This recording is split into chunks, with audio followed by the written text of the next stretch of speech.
میرے پاکستانیوں، آج میں اپنی ساری قوم کو مبارک دیتا ہوں، خراج تحسین پیش کرتا ہوں کہ کل 4200 پوائنٹس کے اوپر لوگ نکلے۔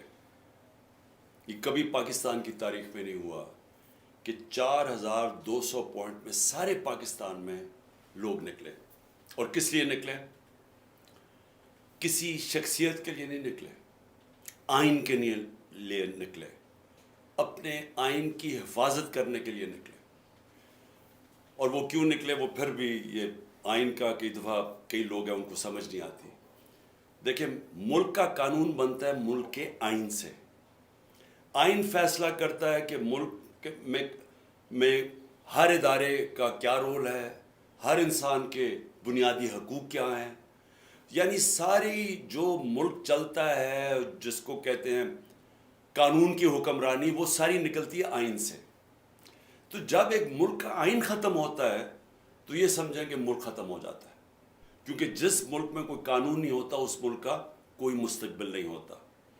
تو جو نظریہ ضرورت ہے، یہ جو پاکستان میں ہم آج تک حقیقی آزادی نہیں لے سکے، یہ نظریہ ضرورت جب آتا ہے تو یہ آئین کو ختم کر کے آتا ہے۔ اور نظریہ ضرورت کبھی آزاد معاشروں میں نہیں آتا، صرف غلام معاشروں میں نظریہ ضرورت آتا ہے۔ جب انگریز آیا تو اس نے حکومت کر رہا تھا تو اس نے اپنے لیے اور قانون بنائے ہوئے تھے، لوگوں کے لیے، عوام کے لیے اور تھے۔ تو انگریز کو جو اپنے لیے، کیونکہ اس نے اتنے بڑے لوگوں کے اوپر حکومت کر رہی تھی، اور وہ اپنے برابر نہیں ان کو سمجھتا تھا، وہ اوپر تھا اور لوگ نیچے تھے۔ انگریز کے لیے اور قانون تھا، لوگوں کے لیے دوسرا قانون تھا۔ تو جب آزادی ملی تو اصولاً تو یہ ہونا چاہیے تھا کہ قانون کے سامنے سب ایک برابر ہو جائیں، جو کہ ایک آزاد ملک میں ہوتے ہیں۔ لیکن ہماری بدقسمتی کیا ہوئی، آتے ساتھ ہی مارشل لا لگ گیا۔ مارشل لا کا مطلب وہی کہ جو اوپر جس نے قبضہ کیا، جس فوج نے، وہ قانون کے اوپر چلے گئے۔ ان کے لیے پاکستان کے آئین کو ختم کرنا پڑا، تو انہوں نے پھر اپنے قانون بنائے، طاقتور اپنے قانون بناتا گیا۔ اور پھر جب بدقسمتی سے جب ہماری جمہوریت بھی آتی تھی تو جو الیکٹڈ پرائم منسٹر بھی تھا وہ بھی ایک ڈکٹیٹر کی طرح ملک چلاتا تھا، وہ بھی تنقید نہیں برداشت کرتا تھا۔ میں 70 کی دہائی کی بات کر رہا ہوں، وہاں بھی لوگ آزاد نہیں ہوئے، وہاں بھی لوگوں کو مارا پیٹا جاتا تھا۔ اپنی ایک فورس بنائی ہوئی تھی FSF، وہ لوگوں کو مارتے مورتے تھے، مخالفین کو ڈراتے دھمکاتے جیلوں میں ڈالتے تھے۔ یہ شروع میں تاریخ ہے، کیونکہ مارشل لا کے بعد جب سویلین گورنمنٹ آئی تو وہ بھی اپنے آپ کو وہ بادشاہ سمجھنا شروع ہو گیا۔ اور پھر ضیاء الحق کا زمانہ آیا، پھر ختم ہو گیا آئین۔ اور پھر جب ہماری حکومتیں آئیں اس کے بعد ہماری بدقسمتی یہ ہوئی کہ وہ بھی اپنے آپ کو قانون کے اوپر سمجھنا شروع ہو گئے۔ تو وہ جب ملک میں کوئی غلط کام کرتے تھے تو وہ سمجھتے تھے کہ عدالت کی یہ جرت نہیں ہونی چاہیے ہمیں روکنے کے لیے، لہٰذا سپریم کورٹ پر حملہ کیا گیا، ڈنڈوں سے حملہ کیا گیا سپریم کورٹ کے اوپر۔ اور چیف جسٹس سجاد علی شاہ، ایک بڑا دیانتدار ہمارے چیف جسٹس تھے، ان کو بھگایا گیا باقاعدہ سپریم کورٹ سے، اور ججز کو جان بچا کے لوگ بھاگے۔ اور پھر پیسہ چلایا بریف کیس سے، ججز کو تقسیم کیا گیا اور پھر سجاد علی شاہ کو ہٹایا گیا۔ اور تو یہ کیوں ہوا؟ کیونکہ جو جمہوریت کے ذریعے بھی، جو اپنے آپ کو الیکشن کے ذریعے بھی آتے تھے، وہ بھی اپنے آپ کو قانون کے اوپر سمجھتے تھے، وہ بھی سمجھتے تھے کہ ہمیں عدالت کون ہے ہمیں پوچھنے کے لیے۔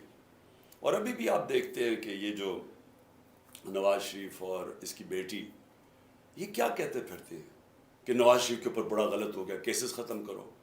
ایک دفعہ نہیں بتا رہا ہے کہ جس کی وجہ سے، پینما کی وجہ سے جو پھنسے تھے، وہ پینما انٹرنیشنل انکشاف ہوا تھا، جس میں یہ چیز سامنے آئی تھی کہ یہ جو مہنگے ترین لنڈن کے اپارٹمنٹس ہیں اس کی مالکہ مریم نواز ہیں۔ تو وہ تو پینما کے انکشاف میں آئے تھے، پھر 2 سال انکوائری چلی، عدالت میں چلی، پھر GIT بنی، اس میں ثابت ہوا کہ ان کے پاس کوئی طریقہ نہیں تھا، کوئی منی ٹریل نہیں تھی کہ یہ 4 مہنگی اپارٹمنٹس خریدی ہیں۔ اور پھر دبئی میں نوکری کر رہے ہیں پرائم منسٹر ملک کا، دبئی کے اندر نوکری کر رہا ہے اور تنخواہ لے رہا ہے، ملک کا پرائم منسٹر دبئی کی کمپنی سے تنخواہ لے رہا ہے. یہ ساری چیزیں سامنے آئیں. اس کا کبھی جواب نہیں دیا. کہتے وہ یہ ہیں کہ جرت کیسے پڑی ہمارا، کسی نے ہمیں سزا دے دی. تو کسی کی مجال کہ ہم وہ لوگ تھے، ہم کوئی خاص لوگ تھے کہ ہمارے سے پوچھ لیا اور ہمیں سزا دے دی. تو یہ ہے ملک کا مسئلہ. ہم کبھی بھی آگے نہیں بڑھ سکیں گے جب تک اس ملک میں قانون کی حکمرانی نہیں ہوگی، رول آف لا نہیں ہوگا.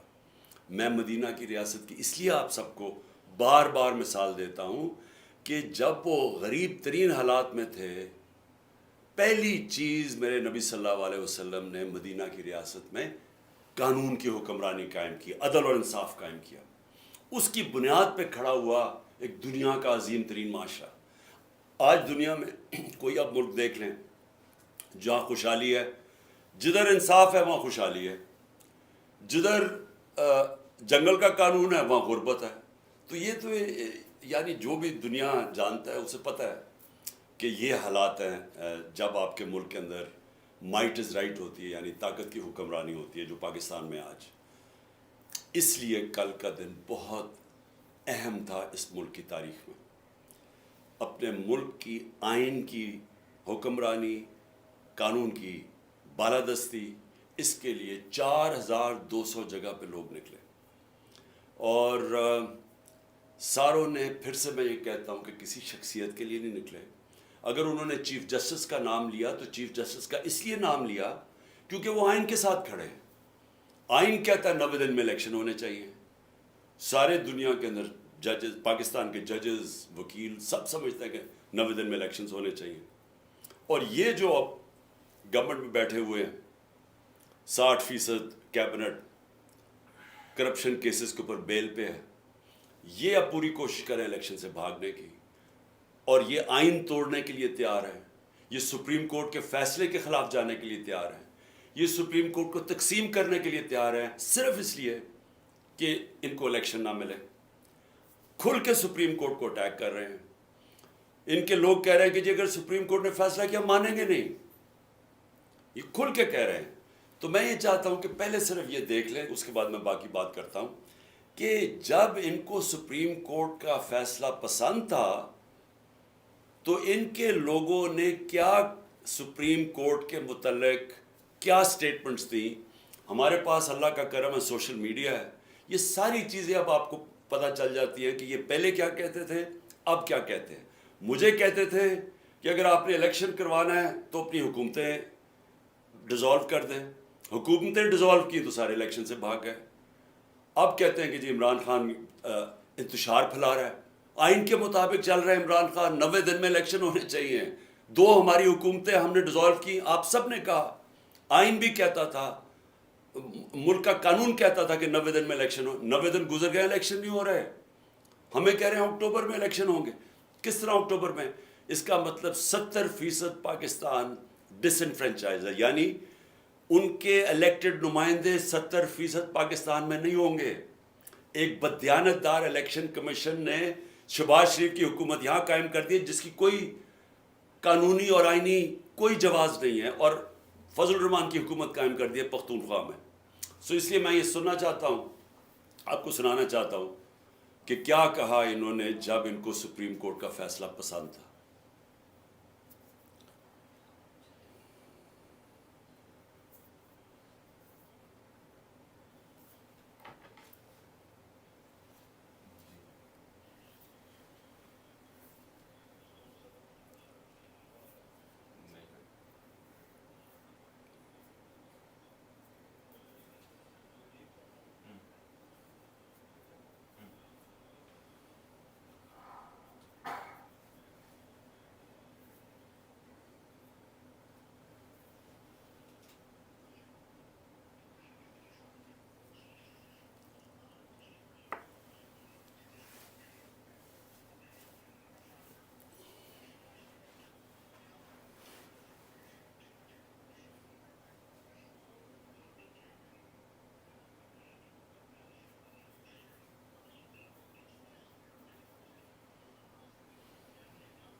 سو واضح ہو گیا کہ جب ان کو ضرورت تھی تو ان کو سپریم کورٹ کی سینکٹی، اس کے فیصلوں کی اہمیت کی سمجھ آ گیا کہ کیوں سپریم کورٹ کا فیصلہ ضروری ہے.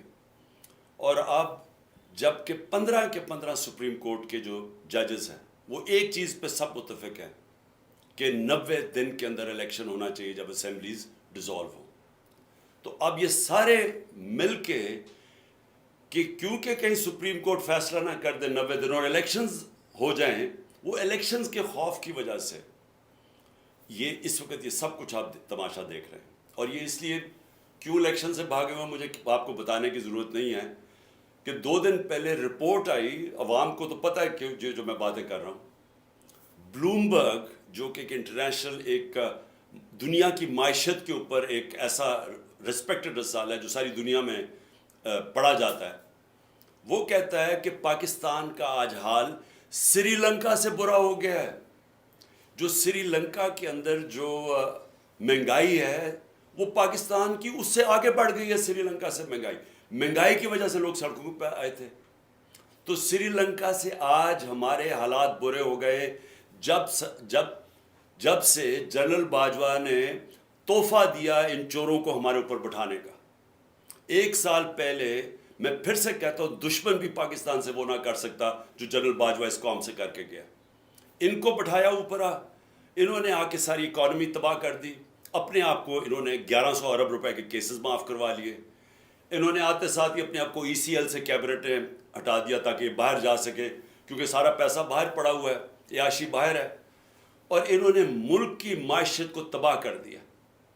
اور آج جو لوگ پسے ہوئے ہیں مہنگائی میں، جو لوگوں کے آج حالات ہے، پھر سے میں بتا دوں 100 روپیہ 1 سال پہلے جتنی چیزیں خریدتا تھا وہ صرف آج 62 روپے خرید سکتا ہے. 62 روپے رہ گئے ہیں اس 100 روپے میں سے.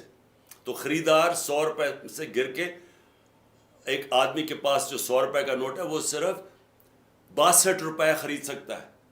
اور اگر سینسٹیو پرائز انڈیکس پہ چلے جائیں کھانے پینے کی چیزیں تو وہ صرف 52 روپے رہ گئے ہیں 100 روپے میں سے. اور گرتا جا رہا ہے. ہر روز مہنگائی بڑھ رہی ہے. دنیا میں مہنگائی کم ہو رہی ہے یا مہنگائی بڑھ رہی ہے؟ تو اس لیے میں آج وہ ساری قوتیں جو ان چوروں کے پیچھے بیٹھی ہوئی ہیں، میں آپ سب کو کہہ رہا ہوں کہ آپ ابھی سے سمجھ جائیں ملک کدھر جا رہا ہے. سری لنکا کے اندر جب پبلک نکلی تھی حالات اتنے برے نہیں تھے. آج کیوں نہیں پاکستانی قوم نکل رہی؟ امید لگا کے بیٹھی ہوئی ہے کہ الیکشنز آئیں گے. وہ الیکشنز کی انتظار کر رہے ہیں کہ غصہ ان کا الیکشن میں نکلے گا، جس کی وجہ سے یہ بھاگ رہے ہیں. تو مجھے اپنی اسٹیبلشمنٹ کی نہیں سمجھ آ رہی کہ آپ کو اس میں سے کیا مل رہا ہے. ان چوروں کے پیچھے لگ کے جنہوں نے ملک کو تباہ کر دیا ہے، تو اس سے آپ کو کیا مل رہا ہے کہ ان کے پاس تو کوئی اب طریقہ ہی نہیں ہے ملک کو بچانے کے لیے. ان کے پاس تو روڈ میپ نہیں ہے. اکتوبر تک یہ کیوں انتظار کر رہے ہیں؟ کیونکہ انہوں نے اور ہمیں تحریک انصاف کو پکڑ دکڑ کرنی ہے، اداروں کو ہمارے خلاف استعمال کرنا ہے، کیسز اور کرنے ہیں. کیا اس سے یہ بچ جائیں گے؟ میں سوال یہ پوچھتا ہوں کہ کیا اس سے یہ بچ جائیں گے؟ علی امین کو 1 مہینہ پکڑا، جیلوں میں پھرایا، کدھر سے کدھر، بکھر، پھر اسلام آباد، پھر اس کو لے کے گئے ادھر لاہور لے کے آئے، تشدد کیا اس کے اوپر، پھر ادھر سے گیا پتہ نہیں شکارپور. تو کیا ہوا؟ 20 کلومیٹر لمبا اس کو جلوس لینے آیا ڈی آئی خان میں. وہ علی امین کہتا ہے میں نے کبھی اس طرح کی عوام کا رویہ نہیں دیکھا. انہوں نے اس کو اتنا بڑا ہیرو بنا دیا. تو کیا فرق پڑا؟ کیا یہ پکڑ دکڑ سے کچھ بدل جائے گا؟ کیا یہ عمران خان 2 دفعہ مجھے قتل کرنے کی کوشش کی، کیا میں رک گیا ہوں؟ میں پھر نکل رہا ہوں، میں پھر جا رہا ہوں پبلک میں پھر جلسے کر رہا ہوں. بدھ سے میں جلسے کر رہا ہوں، 14 تک کروں گا. یہ جو بھی آپ سمجھ رہے ہیں کہ یہ خوف زدہ ہو کے یہ کہ ایک تحریک جو لوگوں کے دلوں میں چلی گئی ہے وہ رک جائے گی. 4200 جگہ پہ لوگ نکلے ہیں. اور میں آپ کو اب یقین دلاتا ہوں کہ میری جو اگلی کال ہوگی وہ اس سے زیادہ لوگ نکلیں گے. اور یہ ضروری نہیں کہ اگر آپ اس طرح دباتے رہیں لوگوں کو اور پکڑ دکڑ کرتے رہیں تو ہم چپ کر کے بھیڑ بکریوں کی طرح اسی طرح ہی بیٹھے رہیں گے. ہم صرف اپنی ملک کی معیشت دیکھتے ہوئے, کیونکہ ہم نے باہر نہیں بھاگنا. ابھی تک میری جگہ یہ دوسرے ہوتے تو باہر بھاگے ہوتے بڑی دیر کے. ہم نے یہاں جینا مرنا ہے. اس لیے ملک کا سوچ رہے ہیں کہ اگر ہم نے یہاں سڑکوں کے اوپر نکلا ہے جس طرح سری لنکا میں لوگ نکلے تھے, تو یہاں تو معیشت تو آگے بیٹھ گئی ہے. تو اس لیے میں سب کو آج کہہ رہا ہوں کہ یہ جو آپ ظلم کر رہے ہیں اور جو ہمارے کارکنوں کو پکڑ رہے ہیں, اس سے تحریک نہیں رکنے لگی, اس کو اور تیزی سے اوپر جا رہی ہے. لیکن اس سے ملک کو آپ تباہی کی طرف لے کے جا رہے ہیں. اور جو اسلام آباد میں ہوا, آپ یہ سوچیں کہ کیسے ہو سکتا ہے کہ پہلے ایک ہائی کورٹ جسٹس بابر ستار وہ اجازت دیتے ہیں کہ جی یہ فنڈامنٹل رائٹ ہے ہمارا ریلی نکالنے کا. وہ کہتا ہے فنڈامنٹل رائٹ ہے. رات کے 2 بجے پولیس کہتی ہے نہیں آپ نکال سکتے.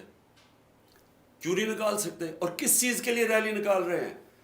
آئین کی, اپنے آئین کی بالادستی کے لیے ریلی نکال رہے ہیں.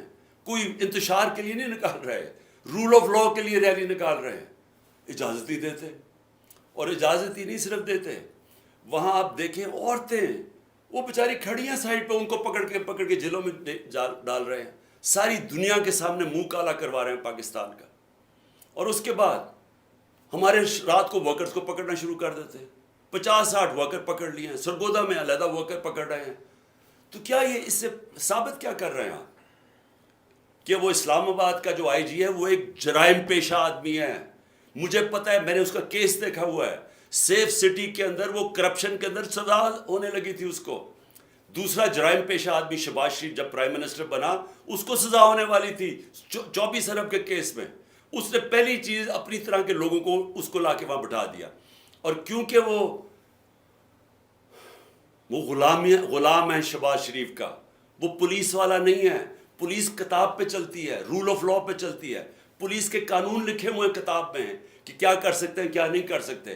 لیکن یہ غلام ہے شہباز شریف کا, مجرم شہباز شریف کا, کیونکہ یہ اس کی وجہ سے بچا ہوا ہے جیل میں, لہٰذا اس کے گندے کام کرنے کے لیے تیار ہے. یہی آدمی ملوث تھا ڈرٹی ہیری کے ساتھ مجھے جوڈیشل کمیشن میں مروانے کے لیے, یہ اس کے اندر بھی شامل تھا. اس نے مل کے جو ہمارے اسلام آباد کی کوئی 500 ورکرز کو پکڑ چکا ہے, باری باری کبھی جیلوں میں ڈالتے ہیں, پکڑتے ہیں, لوگوں کے گھروں میں پولیس گھس جاتی ہے. یہ کون سی جمہوریت ہے؟ اور کیا ہوگا اس سے؟ کیا یہ جیتیں گے چور الیکشنز؟ میں اس لیے آج ساروں کو پیغام دینا چاہتا ہوں کہ یہ جو اگلی باری میں کال دوں گا وہ اس سے بہت بڑی کال ہوگی. اور یہ آپ جیل اور پکڑنے دکڑنے سے کوئی فرق نہیں پڑنے لگا. اور اگر ہم نے اپنے ملک کو اس دلدل سے نکالنا ہے,